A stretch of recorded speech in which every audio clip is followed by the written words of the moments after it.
যে সমস্ত নারীর চুল কোনো বেগানা পুরুষ দেখবে, ওদেরকে কিয়ামতের মাঠে জাহান্নামে চুলের মধ্যে লটকিয়ে রাখা হবে।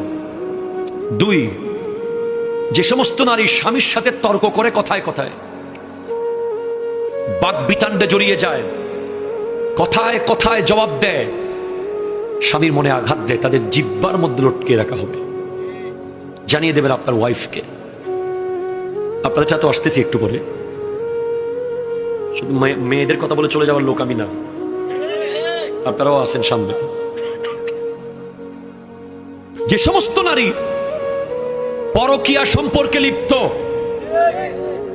এবং বিয়ের আগে বিবাহ বহির্ভূত প্রেমে লিপ্ত, এই সমস্ত নারীদের বুকের দুধের স্তরের মধ্যে প্যারাক মেরে লটকিয়ে রাখা হবে জাহান্নামে।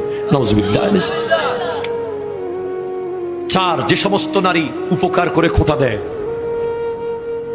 তাদের শাস্তি হলো তাদের মুখ দিয়ে বিভিন্ন অঙ্গ দিয়ে আগুন বের হবে। 5, যে সমস্ত নারী ভালোভাবে পবিত্র হয় না, নামাজ নিয়ে হেয় করে, ঠাট্টা করে, ওদের মাথা হবে কুকুরের মতো, গা হয়ে যাবে গাধার মতো। নাউজুবিল্লাহ।